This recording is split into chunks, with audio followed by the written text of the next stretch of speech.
The sun bled its final streaks of gold across Sandpiper Cove, a stretch of silent shore known for its amber dunes and restless tides. 5 childhood friends, Lena, Igor, Olya, Sasha, and Misha, arrived in a battered minivan just as the gulls wheeled home. They unpacked sleeping bags and set up a tent beneath an abandoned pier, its pilings worn smooth by salt spray. The air tasted of iodized wind and warm sand. The gentle hiss of waves whispered against creaking wood like a lullaby. Locals spoke of the whispering tide, an old legend claiming sea wives call on the lost at midnight, luring swimmers to drown. They laughed it off.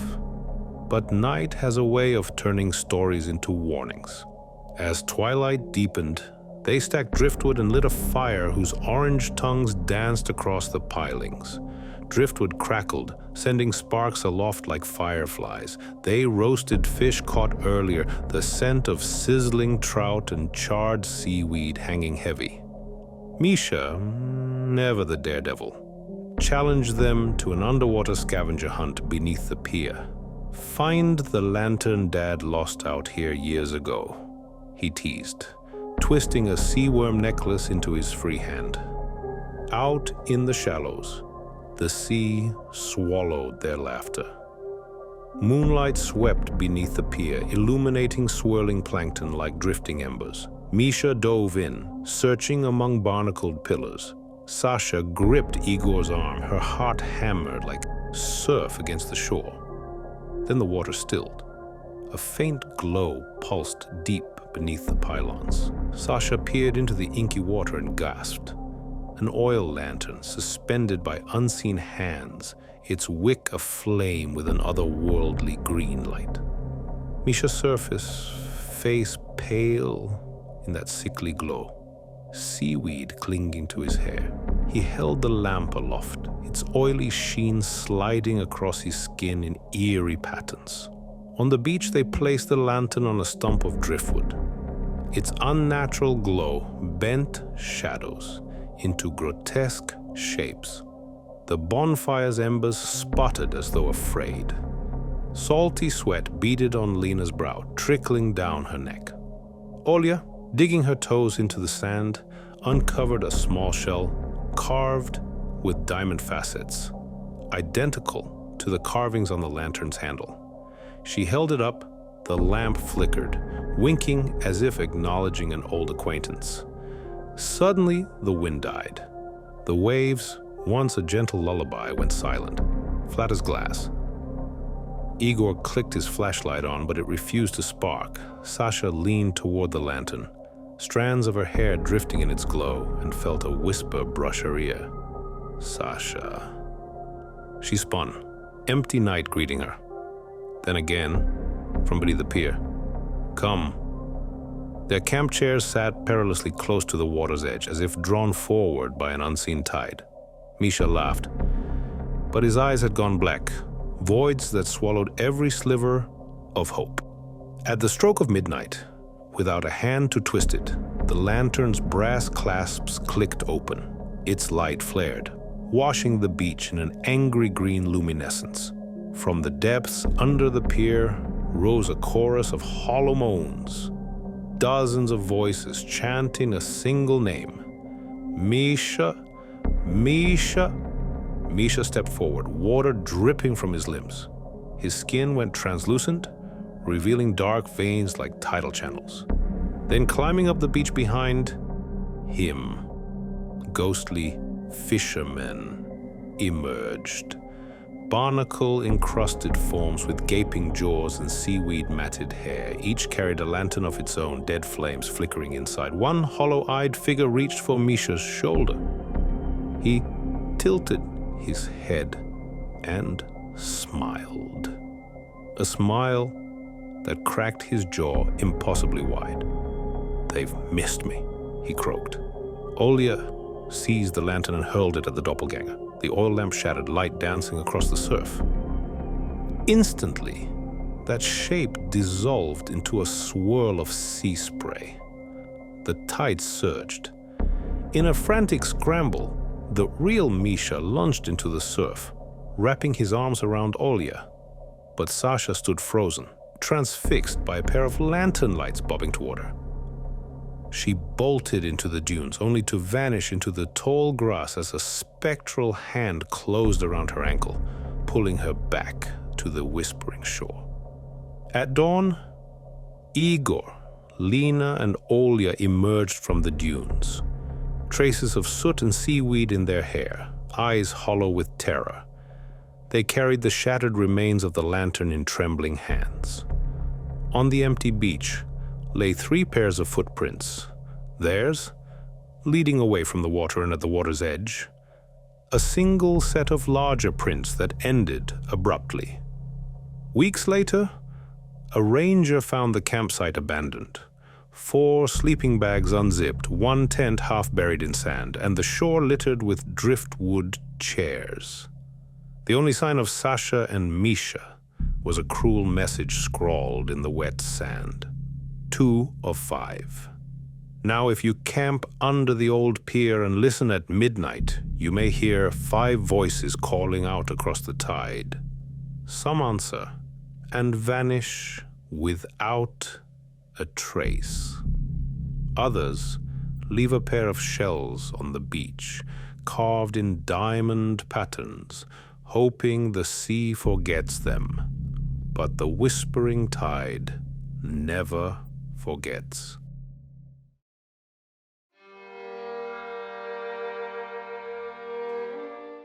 They called it Widow's Cove, a stretch of sand so remote that even the ferry captains steered clear of its jagged inlet.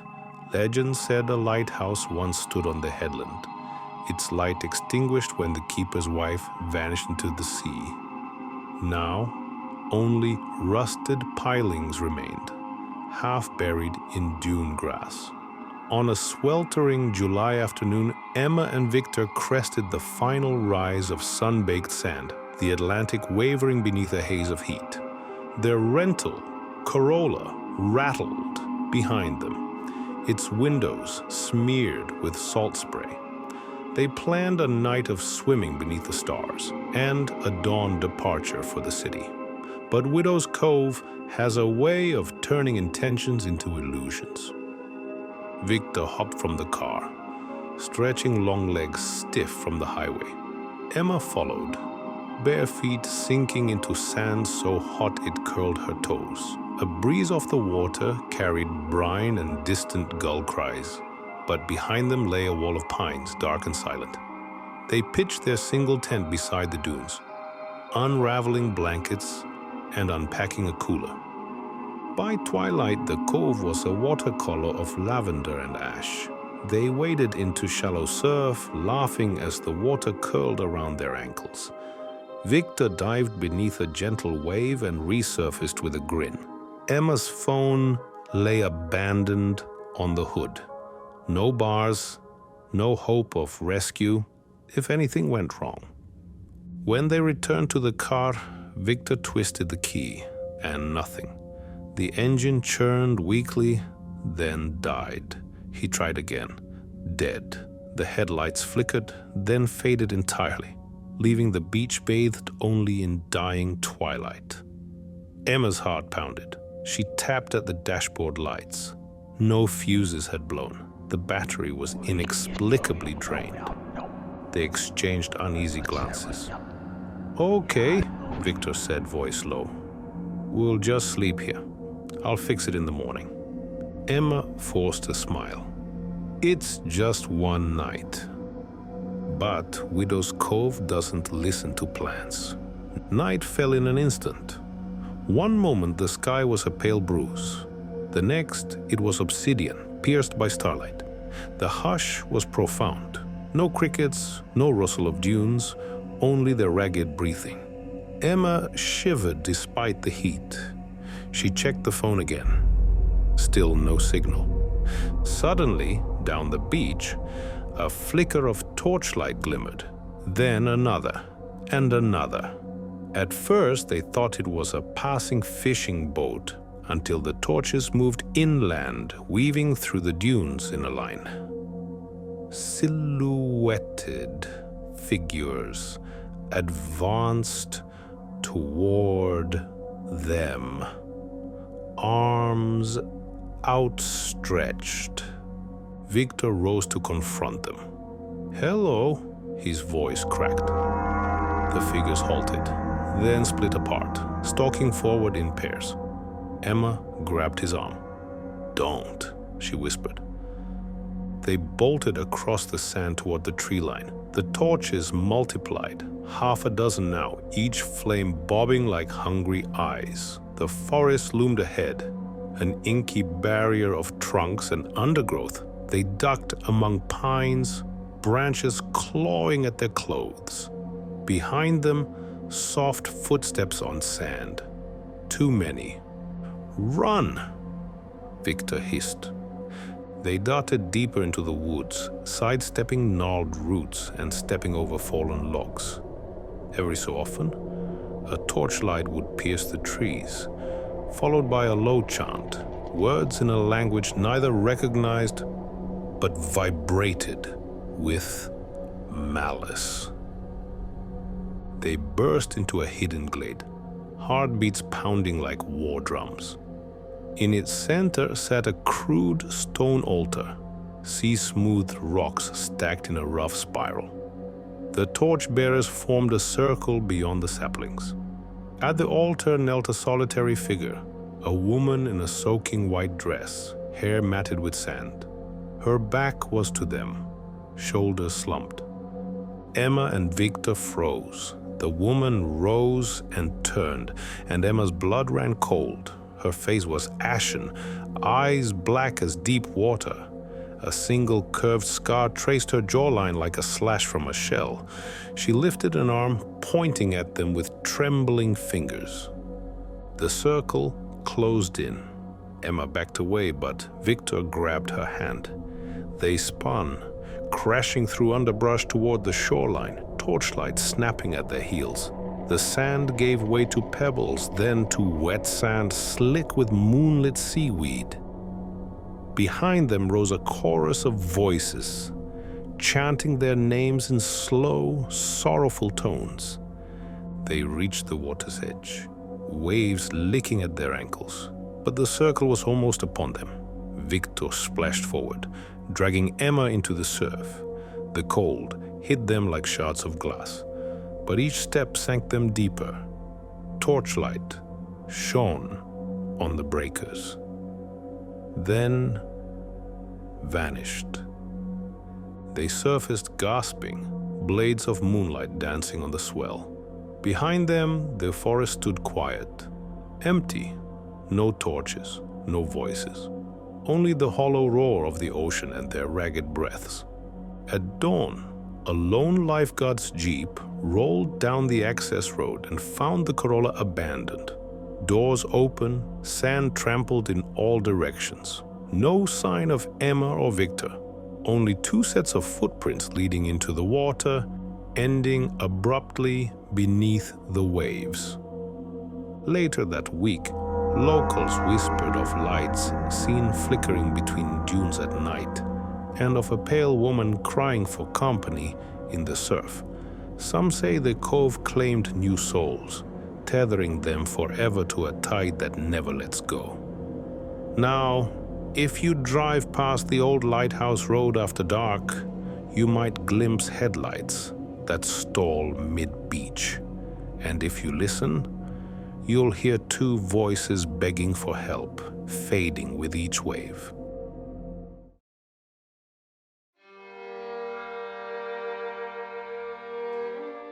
A battered station wagon rattled down a narrow sun-baked road, tires crunching over loose gravel. Inside, Martin gripped the steering wheel as his wife, Lena, adjusted the family GPS. Their son, Alex, pressed his forehead against the cool glass, scanning for signs of civilization. Their daughter, Mia, munched on chips, her long hair tangled in the breeze from the open windows. The sign appeared suddenly. Sunset Beach, 4 miles. Beyond it lay a ribbon of pale sand and a throng of beachgoers, so many that the shoreline shimmered with umbrellas packed shoulder to shoulder. They'd driven hours from the city for one perfect Saturday, sun, waves, quality time. As they climbed from the car, the air tasted of salt and sunscreen. Laughter rolled in from the water's edge. Children ran, scooters zoomed on the boardwalk, and couples strolled under rainbow canopies. For a moment, everything felt normal. Martin found a parking spot near an old wooden lifeguard tower, its paint chalked with the year 1959. They unloaded coolers and chairs, staking their claim on a patch of sand just beyond the surf line. Alex and Mia dashed into the water, their squeals fading into the distant roar. Lena laid out towels while Martin dug his toes into the warm grains, watching waves crest and collapse in eternal rhythm. After a swim, they gathered under a striped umbrella. Alex waved at a passing family building a sandcastle. "Hey, nice moat!" he shouted. The group paused mid-scoop, but said nothing, silent as statues. Mia offered her sister's discarded goggles to two girls diving for shells. They turned, faces blank, and stared straight through her. "Did they not hear us?" Lena whispered. Martin frowned. Probably too busy. He waved at a woman nearby selling ice-cold sodas from a cooler. She met his gaze but made no move to stand. Her hands remained folded in her lap. A distant radio crackled old pop tunes, teeny and out of place. Yet, no one fiddled with it. The family glanced at one another, unease rippling through them like a cold current. No laughter, no greetings, no children's shrieks, only the relentless hiss of surf. Martin sprang to his feet. "Something's wrong." He strode toward the water's edge, Lena close behind. Every footprint in the sand was crisp, except around the lifeguard tower where prints ended abruptly as if walkers had vanished. The boardwalk stairs creaked under Martin's weight, but the planks looked decades old, splintering beneath his boots. He found an information kiosk buried in dunes. A faded map proclaimed Sunset Beach Resort. Below it, a yellowed newspaper clipping tacked to the board read, "Fatal storm drowns dozens at Sunset Beach, September 12th, 1962. His heart lurched. He scanned the beach. Everyone wore fashions that looked decades out of date, high-waisted swim trunks, kerchiefed heads, and cat-eye sunglasses. Alex tugged at his sleeve. "Dad, look at their reflections." They turned to the water. The figures on the shore cast no mirror image in the surf. Waves lapped at their ankles as if they were weightless. Lena's voice trembled. "They're ghosts." A sudden hush fell over the entire beach. The radio sputtered to silence. The wind died. In place of laughter, a mournful chant rose, indistinct but sorrowful. The family backed away. Someone, no one, clapped once. Then again. Dozens of phantom hands rang out, echoing against the dunes. Martin grabbed Lena and the children. They raced toward the station wagon, heartbeats pounding like surf-torn drums. But the engine wouldn't turn over. The headlights dimmed to nothing. In the rearview mirror, a silent procession advanced across the sand. Pale faces etched with longing, empty eye sockets burning with cold light. Dawn arrived without fanfare. A lone county ranger en route to a fishing site discovered the station wagon parked at the lot entrance. Doors were wide open, the upholstery was damp with morning dew. Inside lay 4 pairs of footprints on the seats, as if the family had vanished in mid-stride. On the sand, trailing into the surf, were 4 smaller prints that ended abruptly at the waterline. By afternoon, the ranger found the old kiosk buried even deeper in shifting dunes. The 1954 date had peeled away entirely. No records existed of Sunset Beach Resort. No missing persons reports matched Martin, Lena, Alex, or Mia. But some evenings, when the tide retreats just so, locals say you can glimpse a young boy and girl playing at the water's edge, and a man and woman watching them from beneath a striped umbrella. Wave at them if you dare. They will nod, but they will not reply.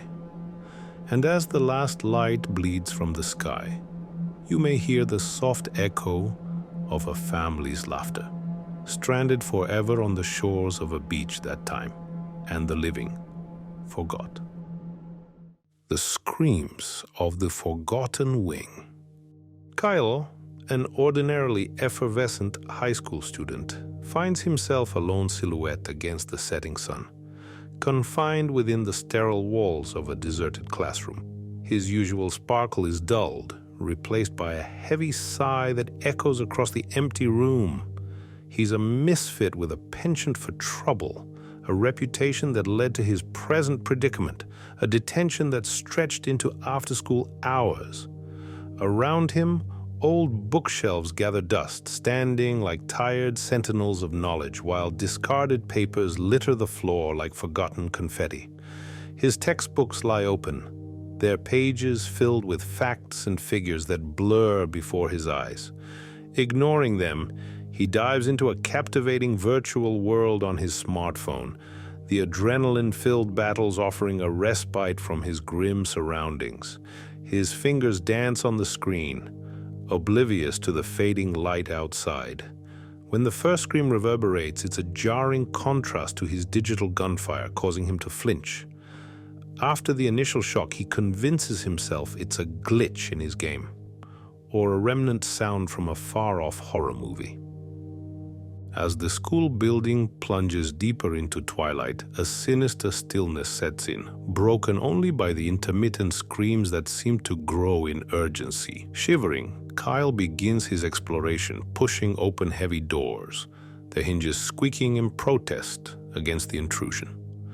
The flashlight on his phone casts pools of harsh white light, stark against the inky blackness, revealing a tableau of disarray.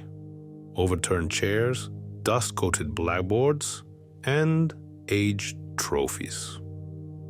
His school, usually bustling with life, now appears as a monument to forgotten times. The labyrinth of corridors seems to come alive in the night, the pale chipped paint on the walls bearing cryptic symbols that Kyle had never noticed before.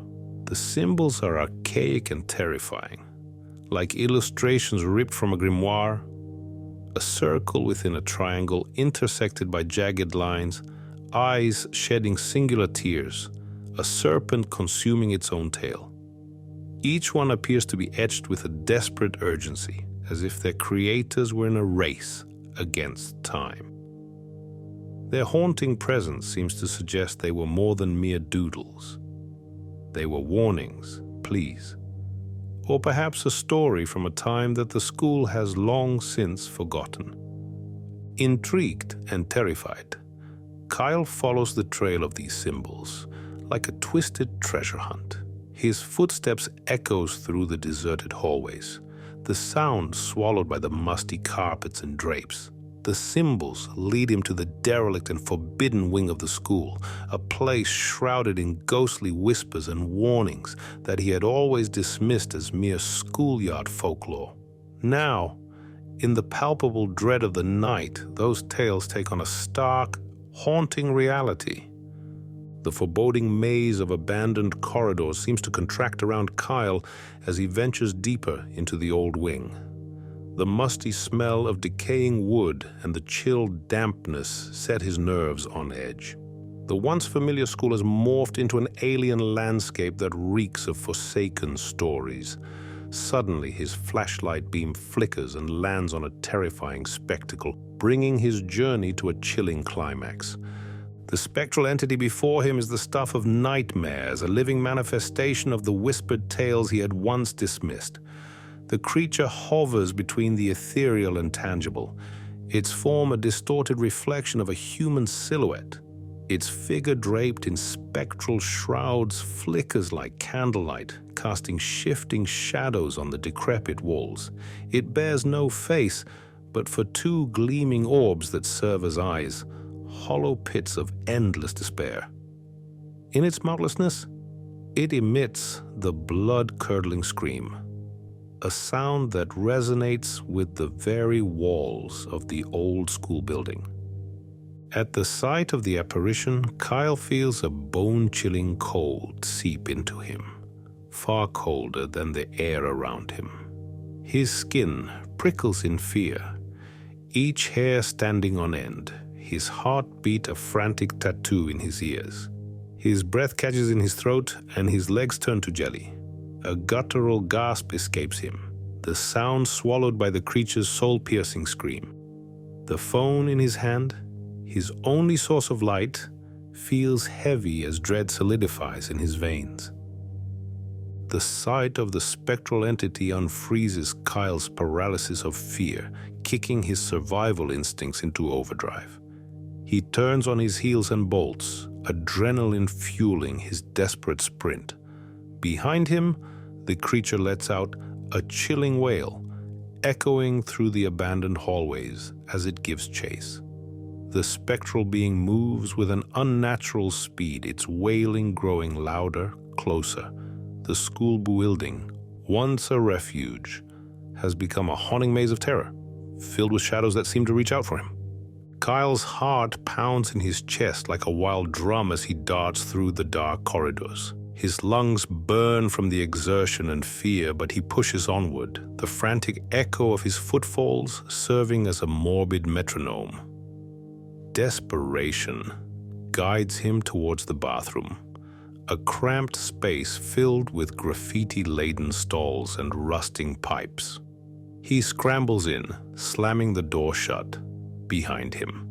In the eerie silence that follows, he can hear the soft echo of his ragged breaths and the whispering drip of a leaking faucet. Then, the chilling wail of the creature reaches him, punctuating the silence with its terrifying resonance. It's near, its presence palpable in the creeping cold and the heavy dread that hangs in the air.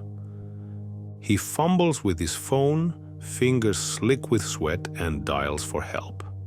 His pleas for help are met with static, the signal weak and unreliable within the concrete tomb of the old school wing.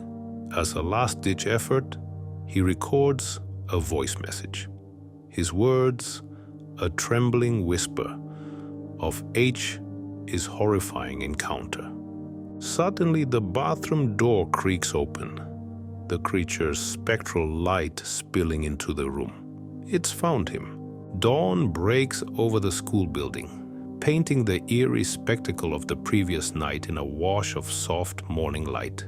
But with the rising sun, the truth of the haunting ordeal also surfaces. Kyle's mysterious disappearance sends shockwaves through the small town.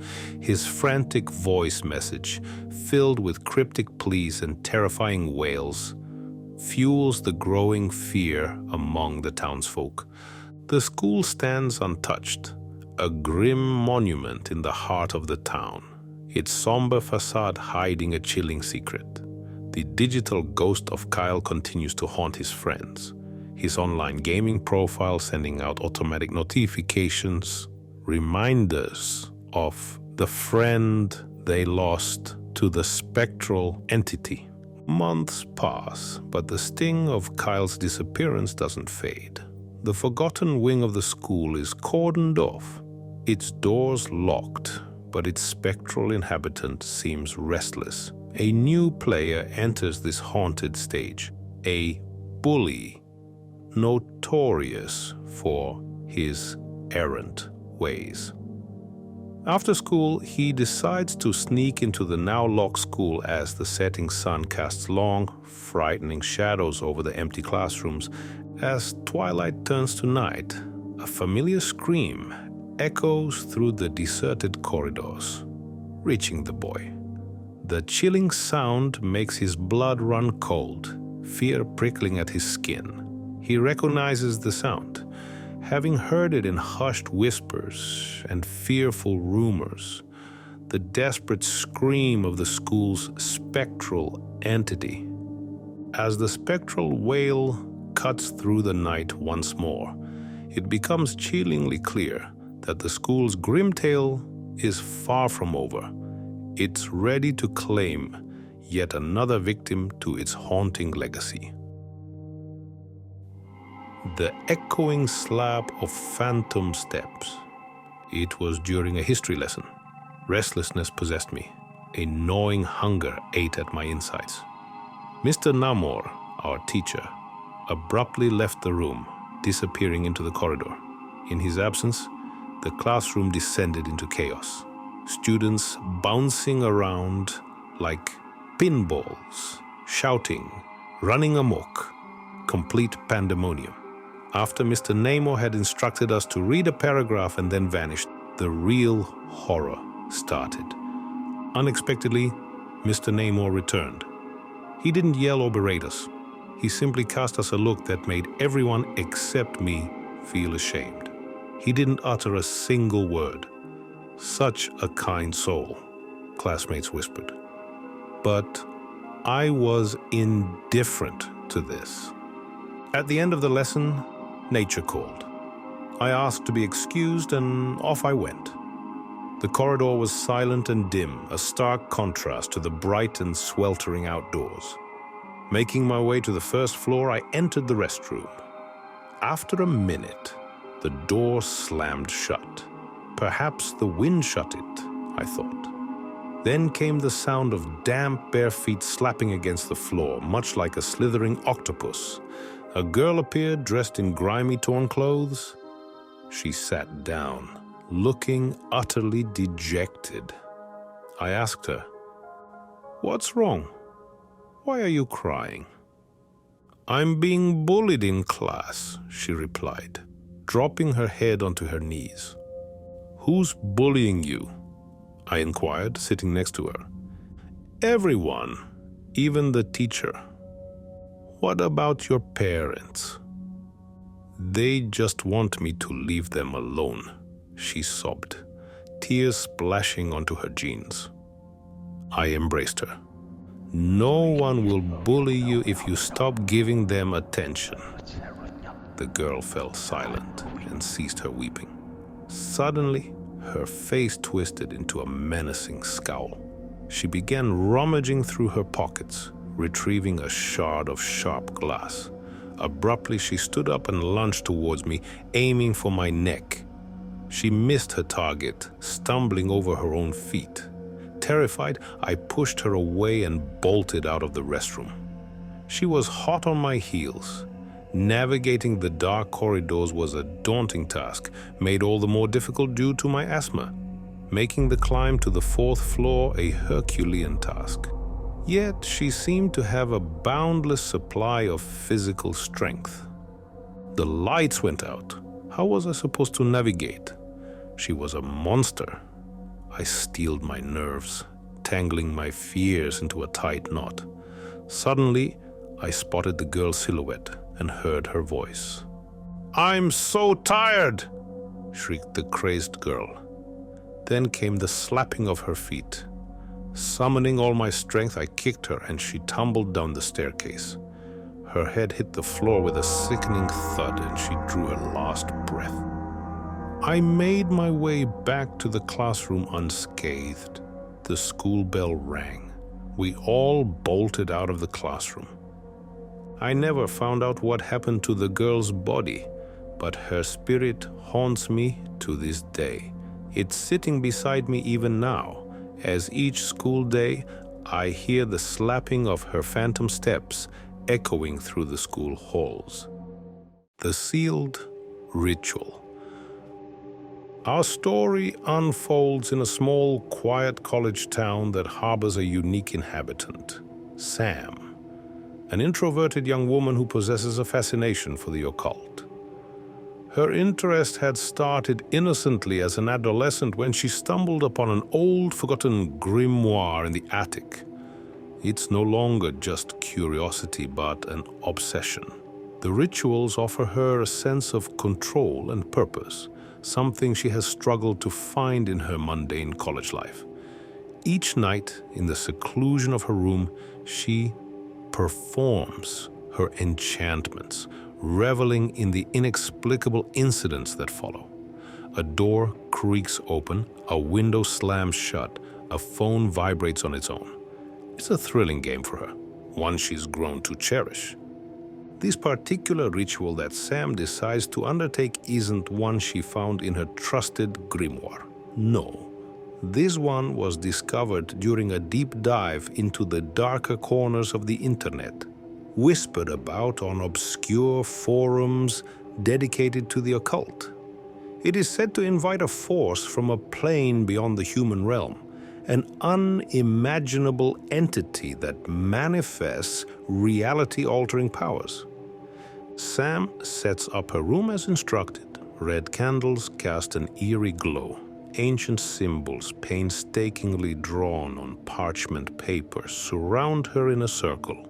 The air grows thick as she begins to chant in a language that she doesn't understand, but has practiced meticulously. As the final word leaves her lips, the world plunges into darkness. It's a more potent reaction than she's ever experienced, and a sliver of fear slips through her excitement. With her knowledge of rituals and lore, Sam quickly deduces that she's invoked a demon.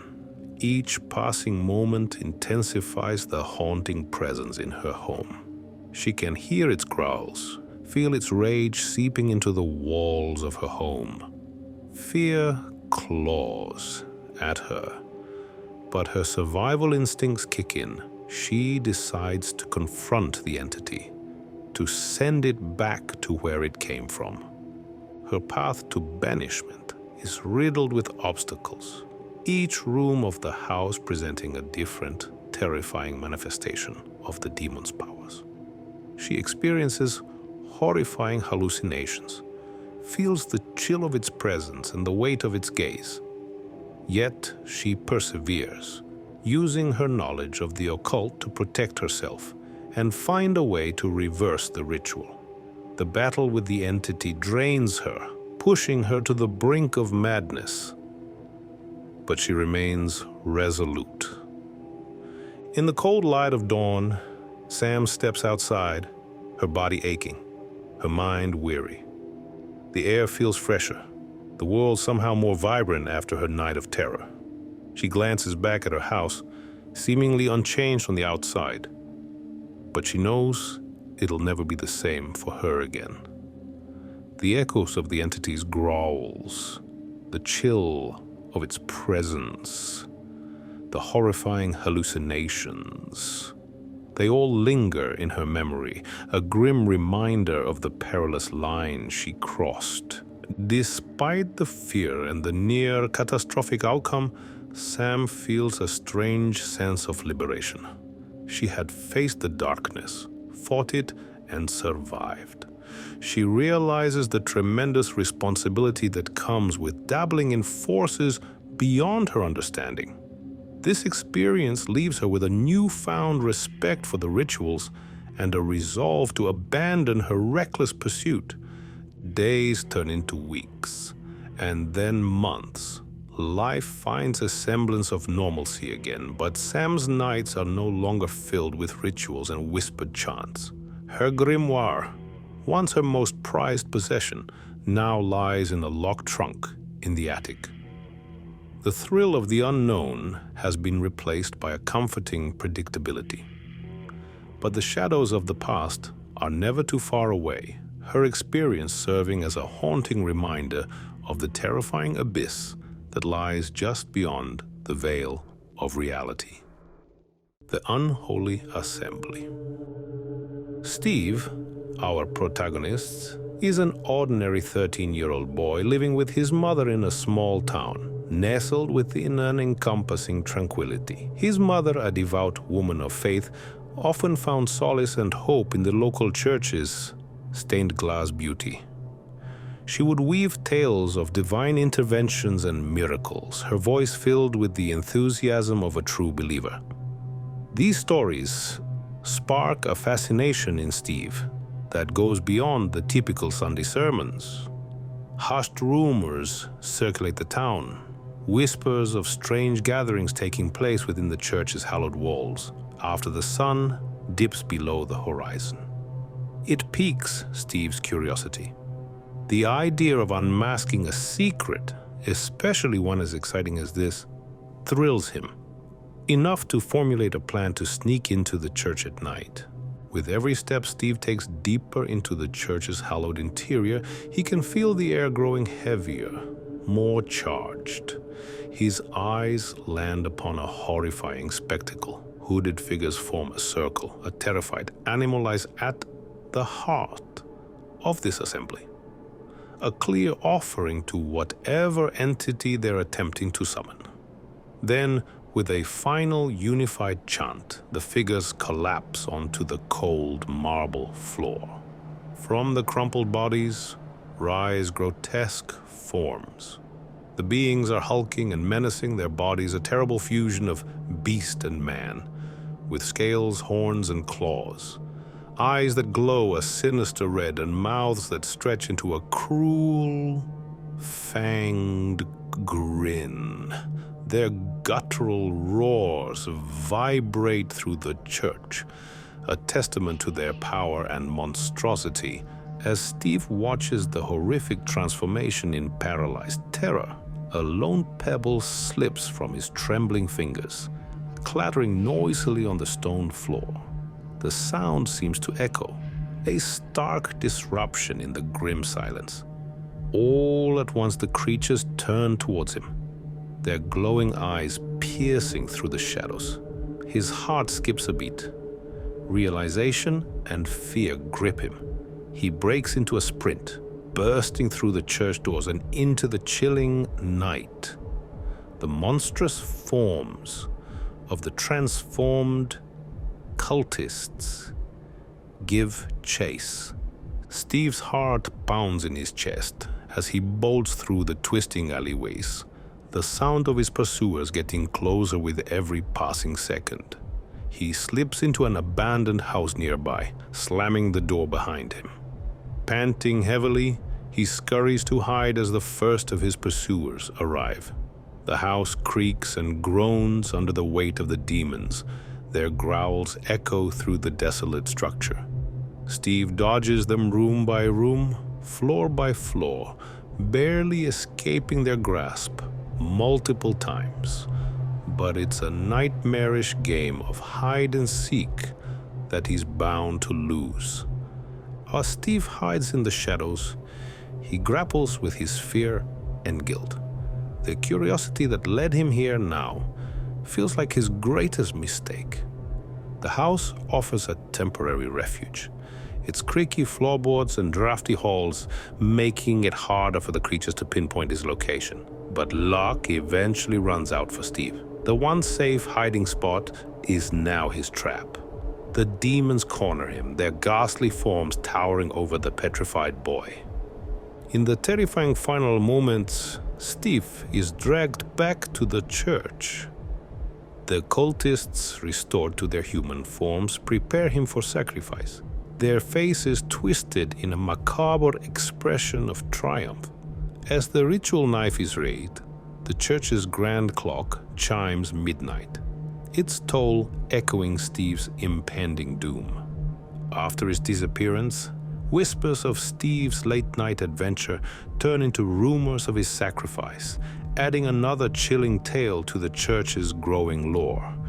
The church continues to stand tall, its divine facade hiding an unholy secret, its doors opening every Sunday to unsuspecting worshippers, and every night to its terrifying occupants. Flesh and blood. Catherine is our leading lady, a vibrant 17-year-old with a spirit that matches her fiery red hair. Her emerald eyes carry a spark of intrigue, reflecting her untamed and eccentric nature. Hidden beneath her vivacious exterior is a deep fascination with the occult, an interest she keeps secret from everyone but Josh. Despite her vibrant personality, she harbors a deep-seated fear of isolation, a product of her troubled childhood that only Josh understands. Josh, the all-star quarterback with the looks of a movie star, is Catherine's perfect counterpart. With a muscular build, boyish charm, and chocolate brown eyes that held an ocean of warmth, he was the heartthrob of their small town. But his heart belonged to Catherine. He admired her fearless spirit and adored her quirks, even her interest in the occult. However, beneath his easygoing demeanor was a protective instinct that flared whenever Catherine was concerned. One weekend, they decide to escape the usual town bustle and retreat to a rustic house owned by Catherine's father, nestled in the outskirts of their hometown. Their first day was a whirl of love-filled laughter, mouth-watering food, and idle strolls around the isolated property. Their connection deepens amidst this serene setting.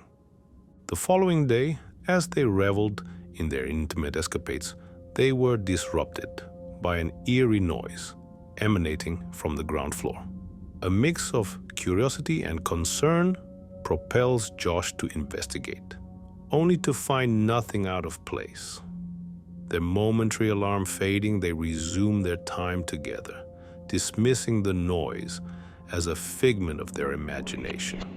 However, when the noise returns, more urgent this time, a wave of fear washes over Catherine. Heeding to her unease, Josh grabs the shotgun from the closet. As he scours the house again, a chilling silence permeates the air, heightening his senses. However, he finds no sign of intrusion. The moment Josh sees Catherine's empty space in the bed, an icy chill trickles down his spine. Panic grips him, each passing second an agonizing eternity as he calls out her name, his voice bouncing off the empty walls. Her scream, echoing from the lower level, is a chilling symphony of fear and desperation that sends Josh into a frenzy. Rushing downstairs, his worst fears are realized. Catherine, pale as a ghost, tears streaming down her face, is surrounded by a grotesque scene of scattered bloody meat. His stomach churns at the sight and the metallic smell of fresh blood. Amongst the carnage, he spots symbols drawn in blood. Symbols he'd seen in Catherine's occult sketches. The realization hits him like a punch. Catherine had performed a ritual, and something had gone horribly wrong. Before he can process the reality of the situation, a bone-chilling growl echoes through the room. Emerging from the shadows, a creature of nightmares shuffles towards them. Its skin is rotting away, revealing putrid flesh and bone.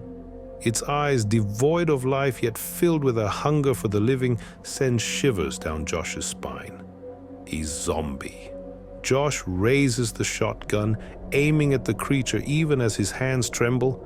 As he pulls the trigger, the creature lets out a monstrous roar, its body crumbling to the floor. Their relief is short-lived. The echo of guttural growls grows louder and shadows begin to shift around the house. They are not alone. A horde of the undead is closing in, attracted by the ritual and its bloody aftermath. Josh and Catherine find themselves back to back. Josh with the shotgun, Catherine with the kitchen knife. They fight the undead, their loved only solace in the nightmarish situation. Despite their efforts, their horde keeps growing, their house becoming a battlefield for a fight they are steadily losing. With the last bullet spent and their strength fading, Josh and Catherine huddle together. The realization of their impending doom settles in. With the horde closing in, they share one last look, one last "I love you" before they are overwhelmed. Night terrors in aisle 9. Michael, a curious and mischievous 12-year-old boy, was known for his adventurous spirit around his small, sleepy town. He was a freckle-faced, blue-eyed lad with an infectious grin and a head full of unruly chestnut curls. He was loved and known by all for his cheeky pranks, but he also had an affinity for exploration, for uncovering mysteries hidden in plain sight.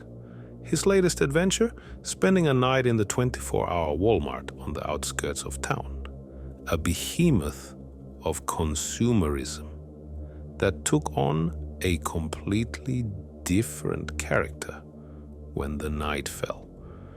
One summer night, armed with a flashlight, a comic book, and a bag full of snacks, Michael managed to hide in a small nook behind the stacked cartons in the storage area. As the store's fluorescent lights dimmed, his heart pounded with excitement and a touch of fear. The store, usually bustling with life, was eerily quiet. Suddenly, a bone-chilling scream reverberated through the empty aisles, followed by an anguished cry that made his heart leap into his throat. He wanted to believe it was his imagination, but then he heard it again. A terrified sob, a plea for mercy, echoing through the quiet store. Gripped by a mix of fear and curiosity, Michael decided to investigate. He crept through the dimly lit aisles, his flashlight casting long, distorted shadows on the shelves. As he neared the toy section, he heard a gut-wrenching wail, followed by a sinister laugh. Flashlight in hand, he peeked around the corner, only to see a nightmarish scene unfold before him. Ghostly figures, ashen and translucent, hovered over a writhing shadow on the floor. The shadow screamed and convulsed, trying to escape the specters, but to no avail. A cold dread washed over Michael, and he staggered backward, knocking over a display stand. The clattering noise echoed through the store, and the ghostly figures turned their hollow eyes toward him. The spectral entities, their features a blur of horror, started to glide towards him.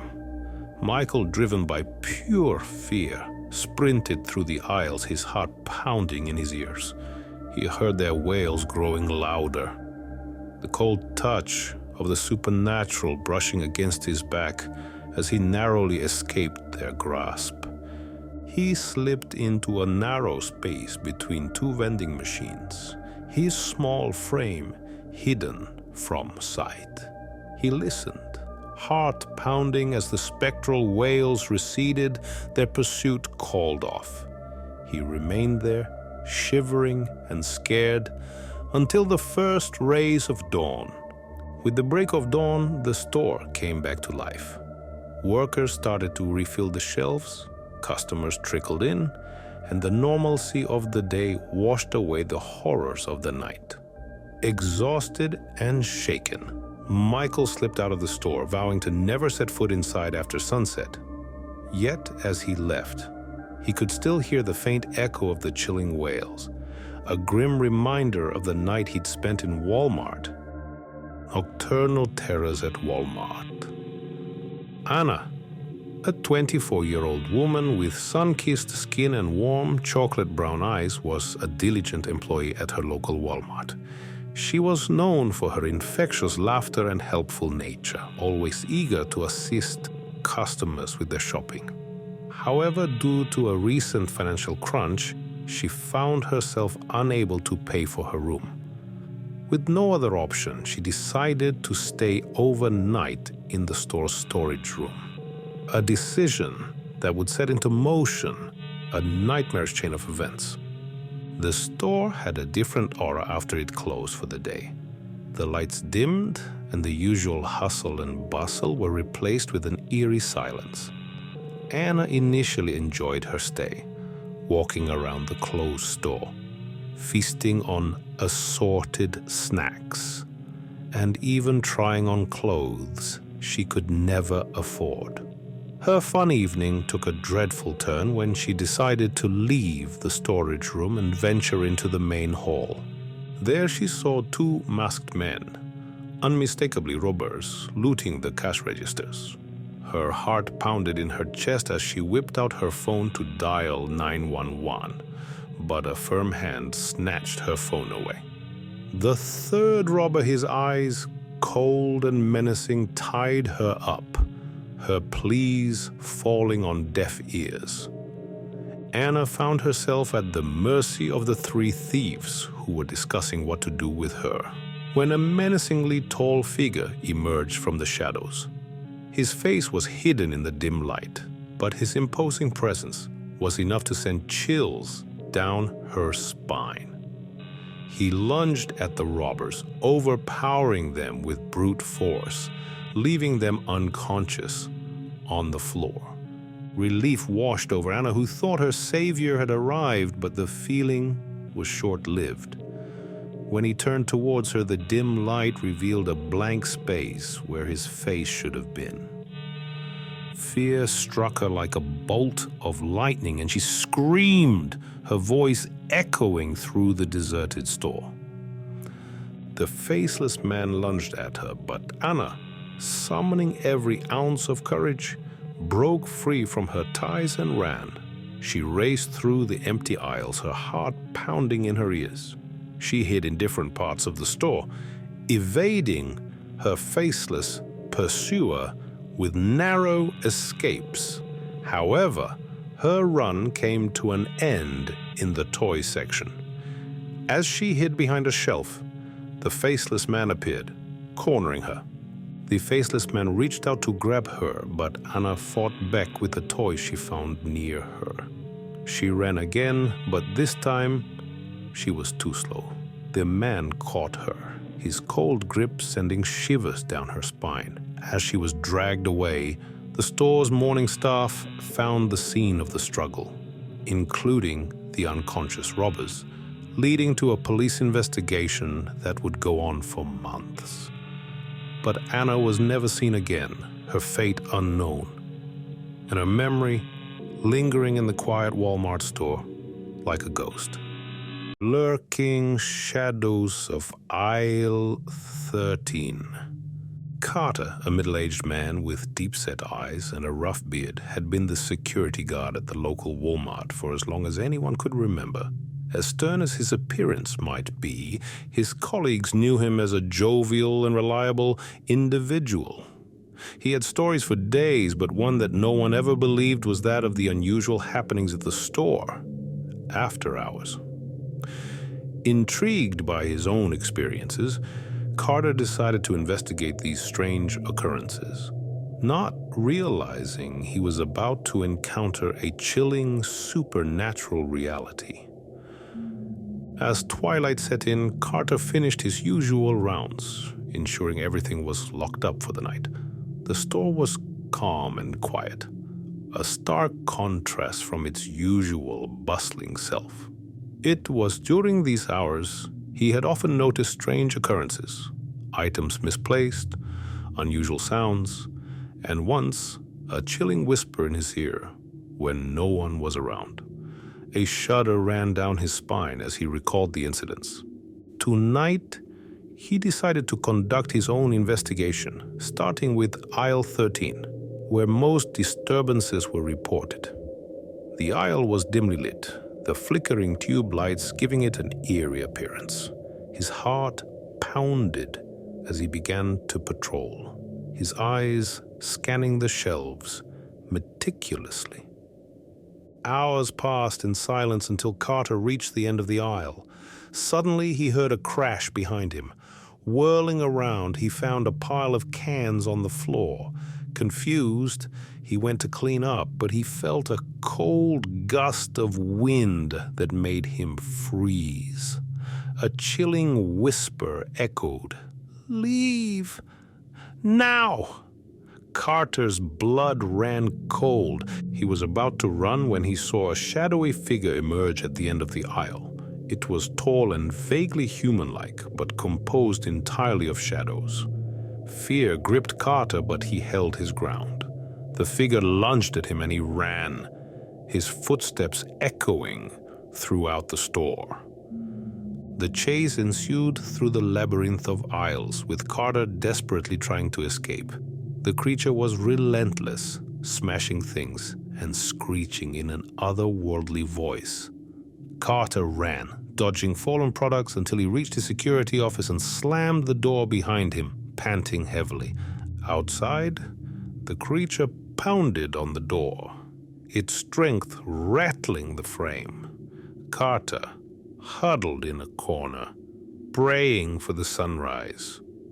As the first rays of light peeked through the store's windows, the pounding ceased, leaving behind an unsettling silence. When the morning staff arrived, they found Carter unconscious in his office and the store in disarray.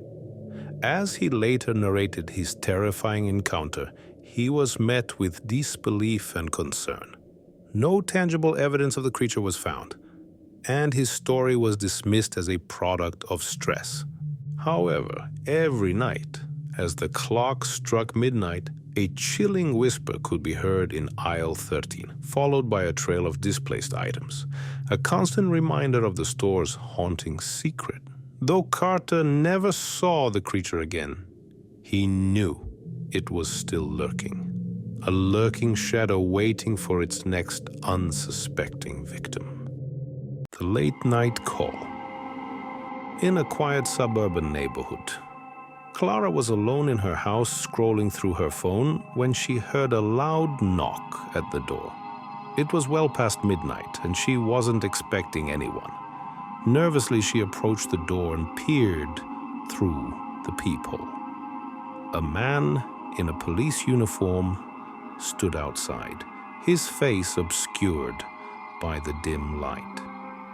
"Mom, there's been a disturbance in the area. I need to ask you a few questions," the officer said in a calm, authoritative voice. Clara hesitated but opened the door slightly. The officer smiled, but something about it seemed off. It was too wide, too forced. He asked her about any strange noises, suspicious activity, and finally requested to enter the house to check for signs of a break-in. Reluctantly, Clara let him in. As they walked through the house, she noticed the officer seemed more interested in her personal belongings than in investigating. His eyes lingered on family photos, valuable items, and eventually, he asked her about her husband. Clara's heart raced. Her husband had passed away a year ago, something she hadn't mentioned. "How did you know about him?" Clara stammered. The officer's smile faded. He leaned in close, his voice dropping to a whisper. "Ma'am, I've been watching this house for a long time." Clara backed away, her mind racing. She realized she had never seen his badge, never asked for identification. The man in her house wasn't a cop. She turned to run, but he grabbed her arm, his grip tightening like a vice. Now, Clara," he hissed, his voice no longer calm but filled with malice. "You're not going anywhere." The last thing Clara saw before darkness consumed her was the man's face twisting into a grotesque, inhuman smile. The next morning, the real police found the house empty, with no sign of a struggle, only a single photograph left on the floor. In it, Clara stood beside the fake cop, both of them smiling, as if they had known each other forever. The Imposter Patrol. Jake was driving home late one night after a long shift when he noticed flashing lights in his rearview mirror. A police car was pulling him over. Sighing, he pulled to the side of the road, frustrated by the delay. The officer approached his window, his face partially hidden under the brim of his hat. "License and registration, please," the officer requested, his tone cold and formal. Jake handed over the documents and waited, his mind drifting to thoughts of his warm bed. But as the officer studied the paperwork, Jake felt a creeping unease. Something was wrong. The officer's uniform seemed slightly off, darker than usual, with patches that didn't quite match. "Step out of the vehicle, sir," the officer commanded suddenly. Confused, Jake asked why. The officer's eyes narrowed, and he repeated the command, this time with an edge of impatience. Reluctantly, Jake complied, stepping out into the chilly night air. As he did, he noticed something strange. The police car had no license plates. "Who are you?" Jake asked, his voice shaking. The officer smiled, but there was no warmth in it. "I'm the last person you'll ever see." Before Jake could react, the fake cop grabbed him, his strength unnatural, inhuman. Jake fought back, but it was no use. The officer's grip was unbreakable. Dragging him towards the police car, the officer opened the trunk, revealing a darkness that seemed to stretch on forever, deeper than the night itself. Jake screamed, but there was no one around to hear. The fake cop pushed him into the trunk, and as the lid slammed shut, Jake felt himself falling, endlessly falling into the void. The last thing he heard was the officer's laughter, echoing around him as the darkness swallowed him whole. When the police found Jake's car abandoned on the side of the road the next day, they had no leads, no clues, only the memory of a man who was last seen being pulled over by a cop who didn't exist. The hollow badge. Lucy worked the night shift at a 24-hour convenience store, a quiet job with few customers. One rainy evening, a police officer walked in, shaking the water from his hat. Lucy greeted him, and he responded with a polite nod.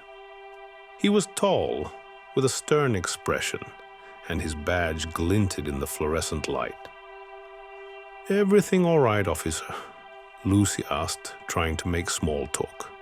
The officer didn't answer immediately. He stared at her, his eyes dark and hollow, as if he were looking through her, rather than at her. Finally, he spoke in a monotone voice. "I'm just making sure everything is, safe." Lucy felt a chill run down her spine. Something about him wasn't right, but she couldn't put her finger on it. He began walking around the store, his footsteps eerily silent, his gaze sweeping over the shelves. As the minutes passed, Lucy's unease grew. She watched him closely, noticing how he seemed to linger near the exits, almost as if he were waiting for something. The store's CCTV cameras buzzed and flickered, the screen showing static and distorted images whenever the officer passed by. Lucy's heart pounded as she tried to appear calm. She reached under the counter, her fingers brushing the emergency button, but before she could press it, the officer was suddenly standing in front of her, his hollow eyes fixed on hers. "Is there a problem, miss?" he asked, his voice dripping with an unnatural calm. Lucy stammered, No, officer, everything's fine."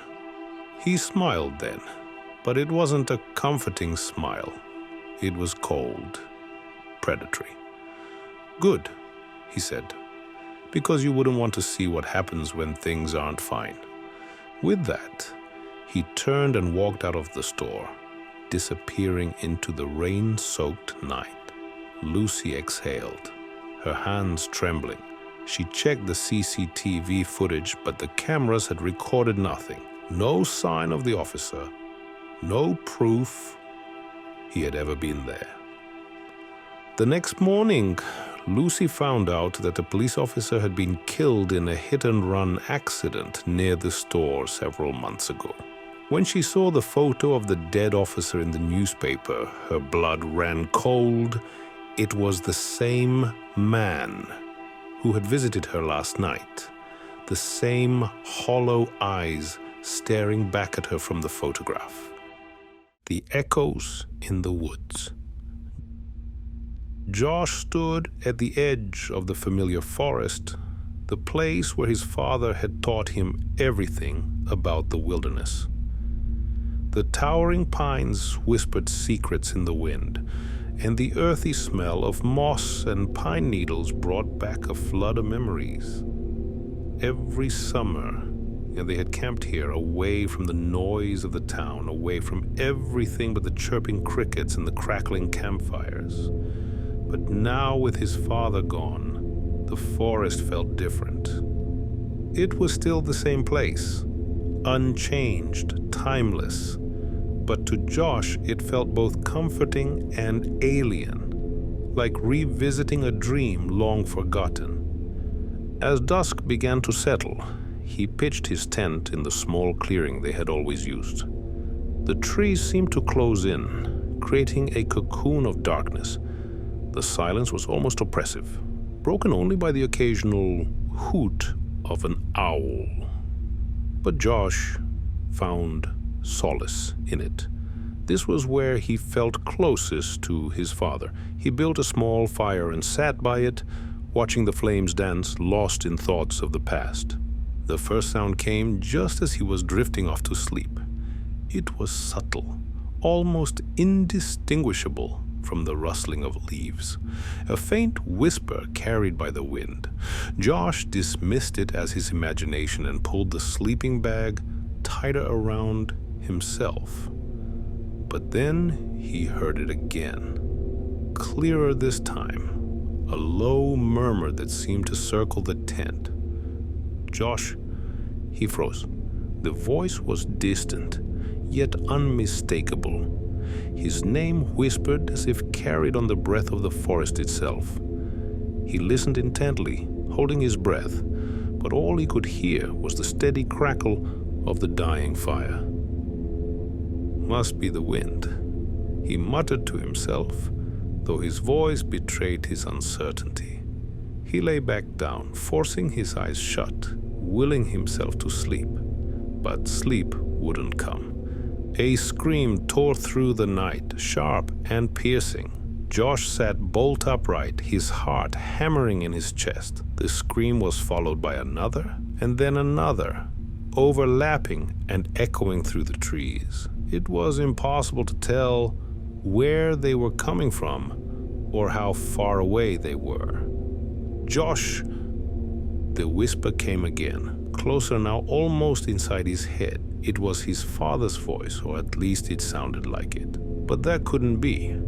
His father was dead, buried in the cemetery back in town. His rational mind told him it was impossible. But the part of him that had spent years in this forest, learning to trust its sounds and silences, knew something was wrong. He unzipped the tent slowly, his hand trembling. The night was cold, colder than it should have been in the middle of summer. The fire had burned down to embers, casting a dim, flickering light. Beyond the circle of light, the darkness seemed almost alive, shifting and pulsing as if it were breathing. Josh stepped out, his breath misting in the frigid air. The forest was eerily silent now, the screams replaced by a thick, oppressive quiet. He took a cautious step forward, his boots crunching on the gravelly soil. Josh. This time, the voice was directly behind him. He spun around, expecting to see someone, something, but there was nothing, just the empty forest, the skeletal branches of the trees swaying gently in the breeze. His breath came in short, panicked bursts as he tried to make sense of what was happening. Then, Out of the corner of his eye, he saw movement. A shadow, flitting between the trees, too quick to be anything human. He squinted, trying to make out what it was, but it was gone as quickly as it had appeared. His heart raced as he felt a presence, something watching him from the darkness. The screams began again, louder and more frantic, echoing through the forest like the cries of the damned. They seemed to come from all directions, closing in on him. He backed toward the tent, but the ground beneath his feet felt unstable, like it was shifting and changing with every step. "Who's there?" he shouted, his voice cracking with fear. There was no response, only the endless chorus of screams and the whispering of his name, closer now, insistent. He stumbled backward, tripping over a root and falling hard onto the ground. The wind picked up, howling through the trees, carrying with it the scent of decay. The forest, which had once been a sanctuary, now felt like a trap, closing in around him. Desperate, he grabbed the flashlight from his pack and flicked it on, the beam cutting through the darkness. But it did little to calm his nerves. The shadows seemed to retreat from the light, only to surge back when he moved the beam away. "Josh." The voice was different now, more guttural, less human. He swung the flashlight wildly, trying to catch a glimpse of whatever was out there, but all he saw was shadows and the occasional flicker of movement. He scrambled to his feet and ran. He didn't know where he was going, only that he needed to get away. The trees seemed to close in on him, their branches clawing at his clothes, tearing at his skin. The screams followed him, growing louder and more desperate, mingling with the relentless whispering of his name. His breath came in ragged gasps as he pushed through the underbrush, his mind racing. He stumbled into another clearing, this one unfamiliar. In the center stood an old twisted tree, its bark blackened and gnarled. There was something wrong about it, something that made his skin crawl. He felt a compulsion to move closer, despite the terror gnawing at his gut. As he approached, he saw something hanging from the branches. At first, he thought they were ropes, but as he got closer, he realized they were veins. They pulsed with a sickly red light, twisting and writhing as if alive. The tree itself seemed to be breathing, the trunk expanding and contracting with a deep, rhythmic pulse. "Josh!"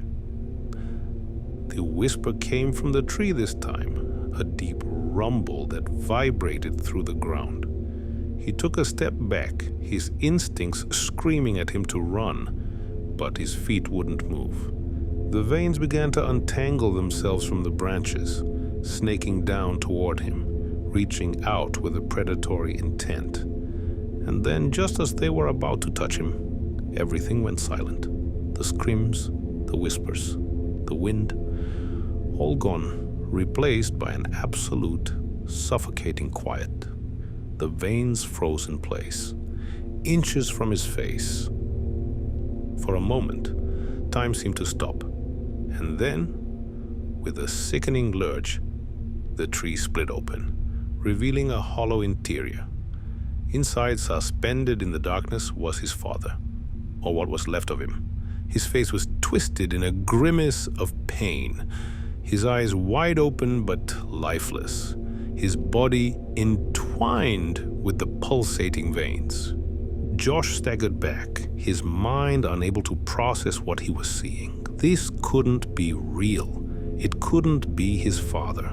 But the sight was undeniable, and with it came a flood of memories, flashes of their camping trips, his father's laughter, his comforting presence, now distorted, twisted by whatever malevolent force controlled this forest. The last thing Josh heard before he blacked out was his father's voice. Not a whisper this time, but a blood-curdling scream, filled with an agony that made the forest itself shudder. The forest echoes. Victoria adjusted her backpack as she trudged through the dense underbrush, the summer sun casting a golden hue over the forest canopy. She could hear the laughter of her classmates not far behind, their voices mingling with the rustle in leaves and distant chirps of birds. They were all excited for this weekend getaway, a break from the drudgery of college life. No exams, no lectures, just nature, freedom, and a night of carefree fun. Among the group was Sam, the joker of the class. His mischievous grin was well known to all, and today he was especially eager to pull off a prank he'd been planning for weeks. He had brought along a small portable speaker, hidden deep within his backpack, and had preloaded it with various eerie sounds. Tonight, around the campfire, he would unveil his grand scheme. As dusk settled, the group set up camp in a small clearing, surrounded by towering pines. The fire was roaring, crackling, and sending sparks up into the night sky. Victoria sat close to the warmth, sipping on a soda and enjoying the company. They told stories, joked, and indulged in the kind of youthful recklessness that comes when you feel invincible. Sam, waiting for the perfect moment, slipped away from the group unnoticed. He placed the speaker in a dense patch of bushes not far from the campsite. Grinning, he returned to the fire, pretending to listen intently to a ghost story one of the girls was telling. Then, with a flick of his phone, he triggered the first scream. Everyone jumped, some of the girls yelping in surprise. But the shock quickly gave way to nervous laughter as they realized it was just Sam's doing. "Sam, you jerk!" Victoria shouted, her voice still tinged with lingering fear. All right, I'll stop," Sam said, holding up his hands in mock surrender. He turned off the speaker and joined the group again, soaking in the success of his prank. The fire burned lower as the night wore on, and the group began to relax again. Conversations shifted to lighter topics, and the earlier scare was all but forgotten. But then, a second scream shattered the silence. This one was different, raw, real, and coming from deep within the forest. The sound was filled with terror, a voice pleading in a language of pure fear.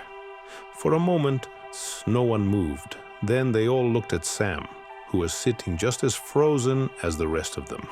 "It wasn't me," he whispered, his voice trembling slightly. "I turned it off." Victoria's heart pounded in her chest as she strained to listen. The forest, once a symphony of nocturnal life, had gone eerily silent. All she could hear was the distant fading echo of that scream. It was like the trees themselves were holding their breath, waiting. "Maybe someone's in trouble," one of the guys suggested, his voice shaky. "We should check it out." Reluctantly, the group grabbed their flashlights and headed toward the direction of the scream. The beams of light cut through the thick darkness, revealing nothing but twisted roots and gnarled branches. The deeper they ventured, the more oppressive the atmosphere became. The air grew thick, heavy with moisture and the scent of damp earth. Victoria felt a growing unease, her senses on high alert. "Hello?" one of the girls called out, her voice quivering. "Is anyone there?" The group froze, turning their flashlights in the direction of the noise. The light illuminated nothing but empty space. "This isn't funny anymore," Sam muttered, his bravado from earlier completely gone. Victoria could see the fear in his eyes now. Suddenly they heard it again, a scream, but closer this time. It was followed by a low, guttural growl, unlike anything they had ever heard before. Panic set in as they began to retreat, stumbling over roots and rocks in their haste. Victoria felt something cold brush against her arm, and she jerked away, turning her flashlight to see what it was. Nothing, just empty air and shadows. "Run!" someone shouted. And they did, racing back towards the campsite, the forest seeming to close in around them. But the forest was different now. The path they had taken seemed to twist and turn in unnatural ways. Trees they had passed before loomed in the wrong direction, and the undergrowth was thicker, more tangled, followed by the distinct sound of branches snapping underfoot. But the sound wasn't coming from any of them. Victoria's breath came in ragged gasps as she ran, her flashlight flickering as the batteries began to die. She could hear the others ahead of her, their panicked footsteps growing more frantic. And then they burst into the clearing, their campfire a distant glow in the center. But something was wrong. The fire, once warm and welcoming, now flickered with a strange, unnatural blue hue. The tents they had pitched were nowhere to be seen. "Where's our stuff?" one of the girls cried, her voice breaking. Victoria's mind raced. This wasn't possible. They had been gone for only a few minutes, but it felt as if hours had passed, the night growing colder and more sinister. Sam looked around, his face pale. "We need to get out of here," he said, his voice barely above a whisper. But as they turned to leave, a figure stepped out of the shadows. It was a man, tall and gaunt, his clothes tattered and dirty.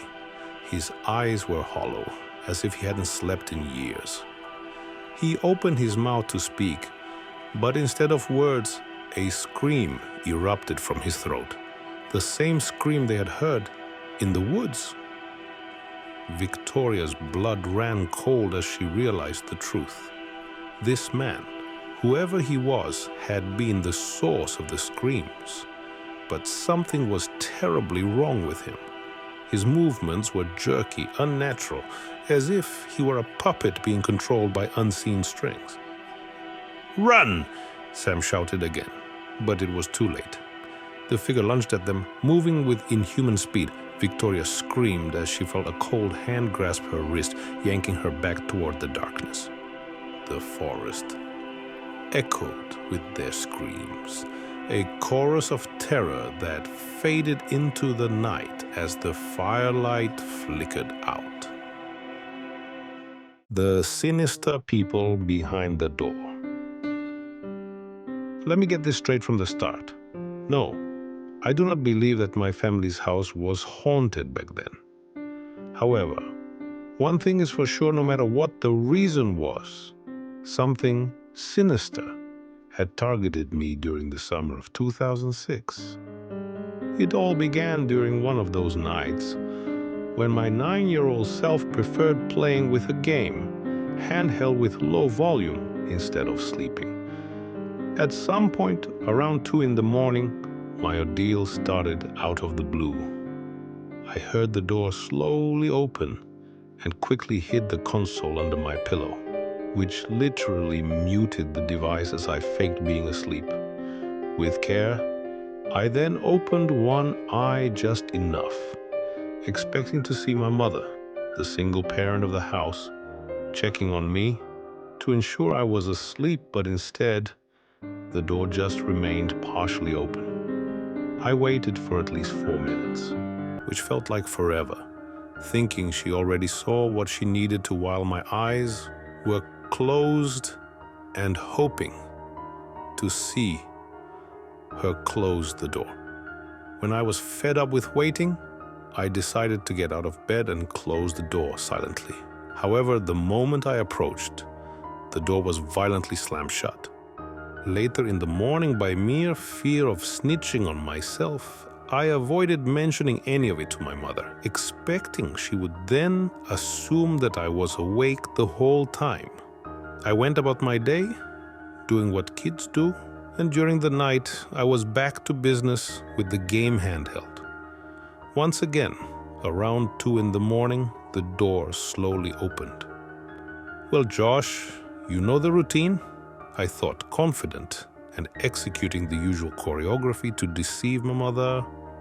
Once again, I opened one eye, and the door was partially open with no other particular activity. Annoyed because I did not want to walk to the door like the night before, I called, "Mommy!" faking a sleepy and tired voice to the best of my ability, but got no response the first time. "Mom," I insisted more convincingly after a few seconds. The non-verbal response I obtained covered me with shivers. 4 fingers, white like snow, appeared as an unknown hand gripped the top of the door, the way a person would do to hold it open. They were almost glowing in the dark, almost fluorescent. Was it a glove? No, because I could glimpse the dark color of the nails contrasting with the fingers. They remained there, no movement, nobody taking a look or fully coming in the room. "Mom, is that you?" I asked hesitantly. How could it be her?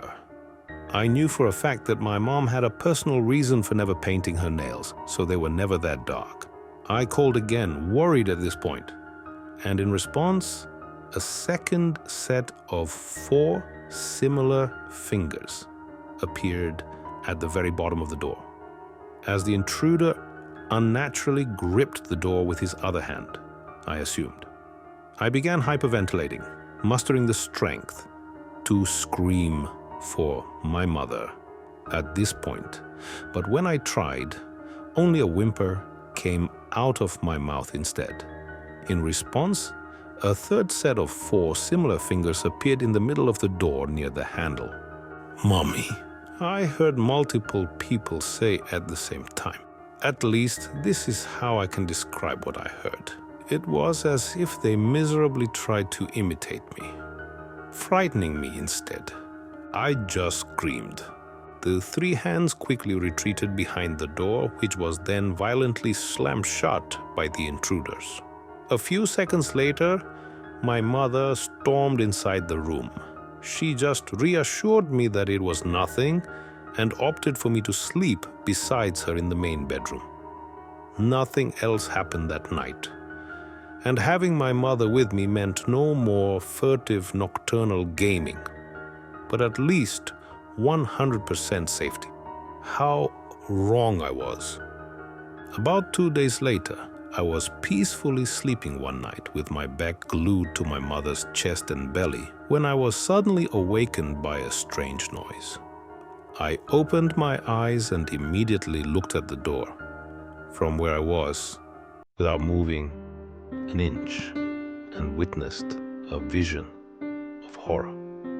The fingers were there, the hands were back, but that time there were around 10 hands, and thus countless fingers, tapping on the door with the tips of their nails, the way some people casually do on a table when they wait for something. "Mom," I whispered, trying to notify her without alerting the intruders. Wake up," I insisted, discreetly tapping her thigh with my hand. Her response froze my whole being. "Shh, just ignore it, Josh. Sleep," she said, before placing her arm over my body to reassure me. Instead, what I saw mortified me to the point that I could no longer make any sound. The arm that covered me was as white as snow, with dark nails at the end of each of its fingers. Paralyzed with terror, I remained still, trembling to the core and letting tears of fear just streaming from my eyes. I remained there the whole night, and to this day, I do not know how I fell asleep, but I did. The next morning, I woke up to my mom getting ready for work, as if nothing strange happened. Was it really my mom? Was my own mother part of the intruders? I guess we will never know. We did not talk about it at the time and never did since.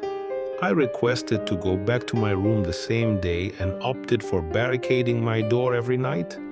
To this day, I still do so, no matter what building or room I spend the night into, and nobody understands why. I know that I have to. Why? Because every night I can still hear the faint tapping of multiple fingers on the door. Sometimes they even knock, but never say anything other than that distorted "mommy" for whatever reason.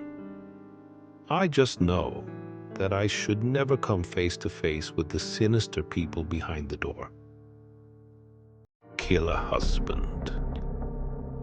Luna was excited to finally be able to go on a vacation that she and her husband Alex had been planning for months. They got paid time off and wouldn't be bothered the entire time they were gone. Alex loaded the car, making sure that they had everything they needed. Luna was sure she would forget something if it weren't for him. "Ready to go?"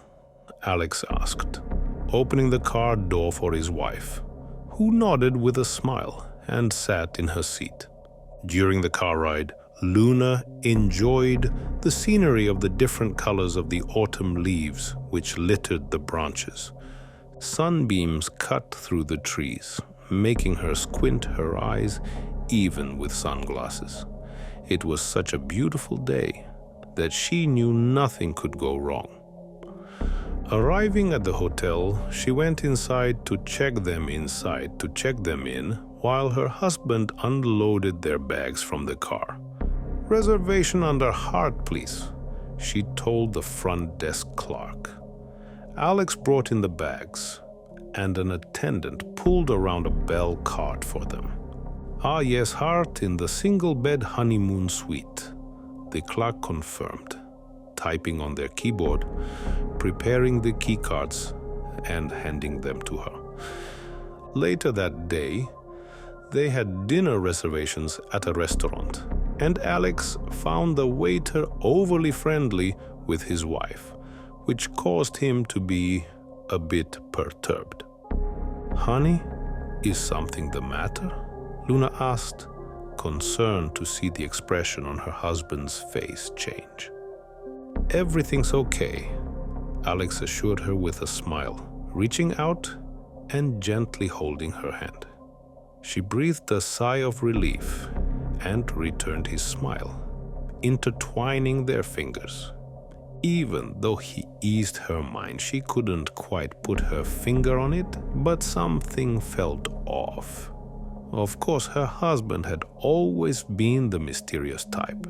When dinner was over, Luna waited in the car for Alex, who was paying their bill. Once done, he got into the car and drove them back to the hotel. "Was everything okay? It took you a while," Luna questioned. "Of course, the waiter just wanted to talk is all. I was so wrapped up in our conversation that time got away from me." "I'm sorry if you waited long," Alex replied. When they entered their hotel room, she confronted him and asked what had bothered him. "Honey, yes? Did the waiter's behavior bother you?" Alex became quiet as he slowly took off his jacket. "Not at all." "Are you sure?" He turned to her with a look in his eyes much different than the usual softness she was used to. Those beautiful eyes were now dark and full of an emotion she had never seen before on his features. "Don't worry, Luna. I took care of it." Luna trembled. "Honey, what did you do?" Alex walked up to her gently, touching her cheek and gazing into her eyes. "My sweet Luna, I would do anything to keep you safe, especially from someone flirting with you right before me," he told her, lovingly kissing her forehead. She lowered her head, spotting it. There, on the front of his shirt, was a small splatter of blood. It was crimson and most certainly didn't belong to either of them. In the background, the TV played the news, who were reporting about a dead body at the very restaurant they were just at. A cook had found the body in the meat locker. It was the waiter. According to the police, he had been hung up on a meat hook and wrapped in plastic wrap, then beaten to death with a meat mallet, leaving him almost unrecognizable. The cameras had been destroyed and no one had seen anyone or anything suspicious. There was no trace of prints on the mallet handle either.